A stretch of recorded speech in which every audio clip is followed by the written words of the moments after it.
Ready? Okay. All right, let's go. You guys ready for this? Yeah. All right, I'm excited. All right, so while this might not be what you envisioned your wedding looking like, but despite the circumstances, I'm so glad that you continued to decide to have this ceremony and that I could be a part of it. After months of dating, after months of engagement, counting down the days while planning, you stand here now and you really should feel so proud for yourselves. But this is just the beginning of a wonderful, long journey. Jeremy, Natalie, you both are very outstanding people, and it's a joy for me to stand here and be a part of your ceremony today. And we are gathered here to join you in the binds of holy marriage. Now, when it sounds like, from what you told me when you started dating, you had a pretty good idea that this would be the person that you would marry. So I asked Natalie, when did you first know that you wanted to marry Jeremy? And she said, something about Jeremy felt like home.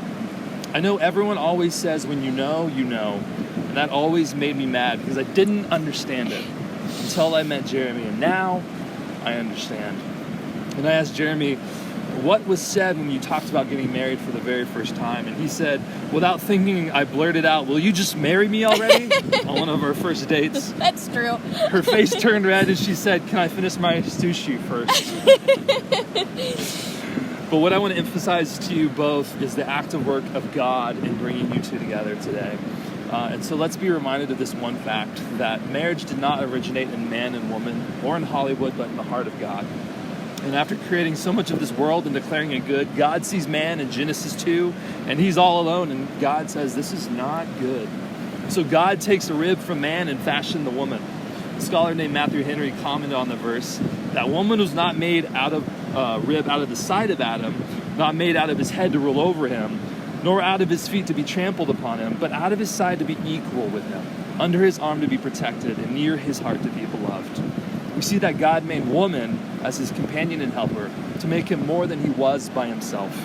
That together they would build a life together and enjoy each other's presence and community for all of life.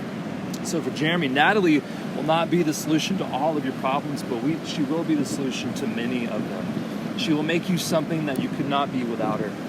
And both of you will be beautiful examples of the fact that you glorify God more together than you ever could imagine apart and single. But remember that relationship between man and woman is second only to that of God. And you have a responsibility to each other to keep your relationship with Jesus central in all things. You will find that marriage will demand much of you. Your time, your energy, your creativity, your endurance. It's not easy, which you probably know by now. It takes a lot of hard work. You're going to have problems, but in everything, I want to make it clear that Jesus is not just part of your relationship, but he's preeminent in it. He's central to it. And that God wants the glory for making this work, and he will make this work. And he is supporting and encouraging and loving you through this. But the whole idea is that when people see your relationship, they'll see God and glorify him because of it. So today is more than just joining hands, but joining hearts and knitting souls. This means that when Natalie laughs, you're laughing there with them. And when Jeremy, when she cries, you're crying there with her. And that for the rest of your life, you're loving her. And that you each make a commitment to love each other where the other is. I asked Natalie what she hopes for most in marriage. And she said, above all else, I hope for a strong, continuous connection between the two of us. It is only through a strong bond that all other things will work smoothly.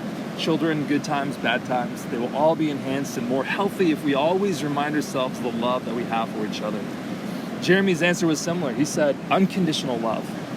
I cannot wait to start a family, and I know God has an amazing plan for us and cannot wait to see our story unfold. Natalie makes the impossible seem possible, and I cannot wait to see her become a mom. Throughout Scripture, we see the nature of God's love, which serves as our standard and example. In Colossians 3, it says this. It says, put on then as God's chosen ones, holy and beloved, compassionate hearts, kindness, humility, meekness, and patience, bearing with one another. And if you have a complaint against another, forgiving each other. As the Lord has forgiven you, so you also must forgive. And above all of these, put on love, which binds everything together in perfect harmony. And let the peace of Christ rule in your hearts, to which indeed you were called in one body, and be thankful. So what we see is love is evidence of God's character playing out in your lives and in your marriage. So then, love should be carefully maintained and nourished, always growing, always being cultivated among you, and be diligent in those things. I asked the other person, hey, what's your favorite part about the other? And these were by far the best answers. Natalie wrote a page. I'm not kidding. I'm going to read a few of them. I had to cut out probably more than half. But she listed 5 things. She said his heart, the ability to care for others wholeheartedly and genuinely. His generosity, the easy and willingness to give up his time to help someone else, even though he barely has enough time to get his own stuff done. Number 3, his attentiveness. He really listens. He pays attention to what I say and he remembers it. He has such an amazing grasp on my emotions and he amazes me with how easily he picks up on things and immediately seeks to help. Number 4, his respect.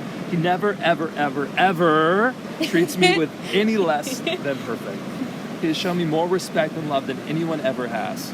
He reassures me that I am valued and respected, not only by words, but also actions. He makes me feel so very safe, protected, and loved. And number 5, his fraternal instincts. Watching him interact with kids is one of the most amazing things to ever witness. And Jeremy said this about you.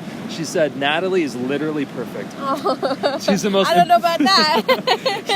He said it. She's the most empathetic person I have ever met. She has the biggest heart. She is smart, beautiful, artistic, caring, dedicated, elegant, and the perfect amount of childishness. She looks so amazing, but eats like no other. She has the love for food, especially sweets, and is not bashful about it. Seeing her care for our amazing dog, Sadie Bell, gives me a glimpse of the mother she will be, and it's truly beautiful. And I could go on and on about her, but I love everything about her. I often refer to her as the last lady on earth. Bottom line, she is so special.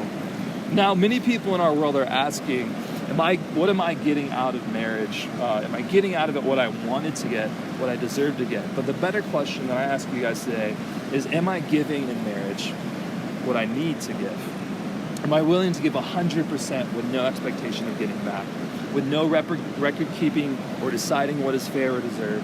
The reality is sometimes you give 10%, sometimes you give 40%, sometimes you give 90%. But in all situations, I require you to love like Christ loves us and look for ways to serve each other, giving glory to the God, the Father in heaven.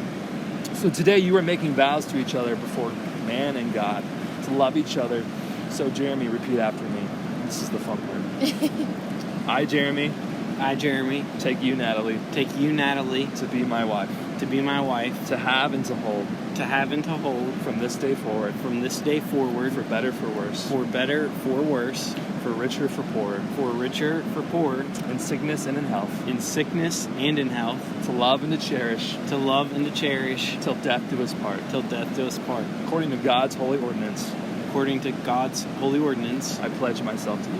pledge myself to you. And so, Natalie, repeat after me. I, Natalie, take you, Jeremy, to be my wedded husband, to have and to hold, from this day forward, for better or for worse, for richer or for poorer, in sickness and in health, to love and to cherish, till death do us part, according to God's holy ordinance. I pledge myself to you.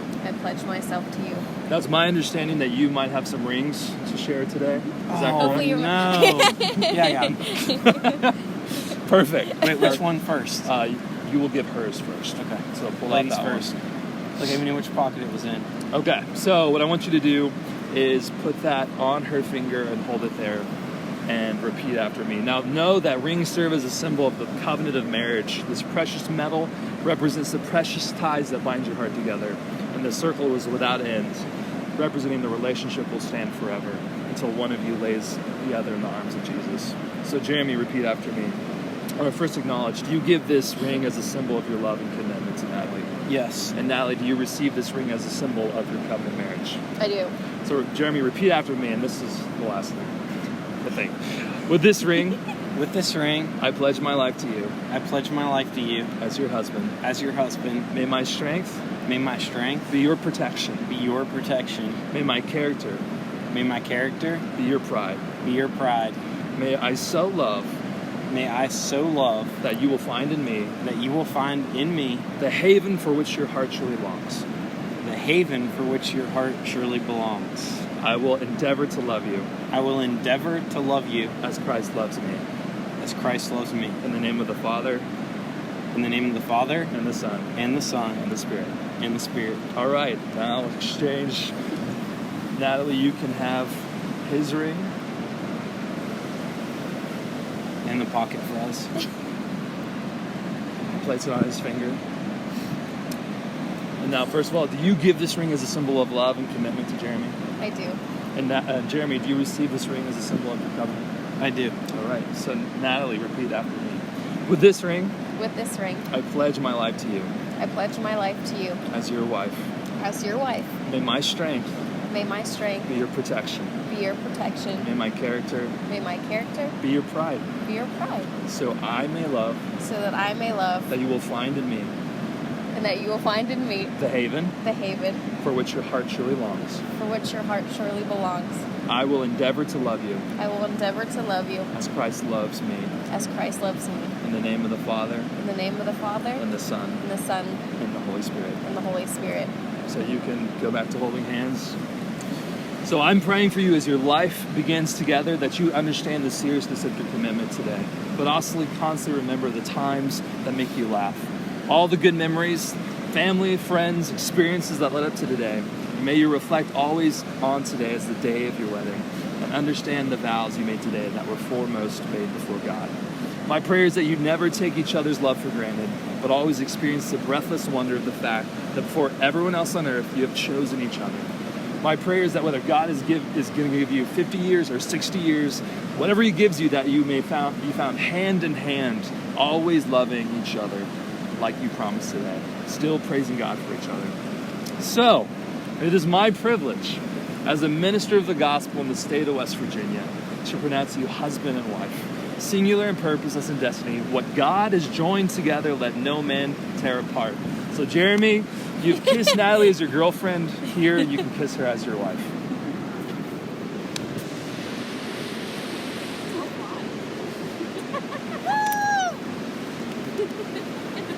It's my joy to present, for the very first time, Mr. and Mrs. Jeremy Bartholow.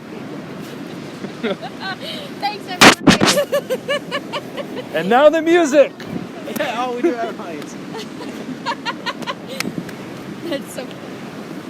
That was beautiful. Thank you. You are so Did you welcome. stop the voice recording? Oh yes. No, I did not. Oh,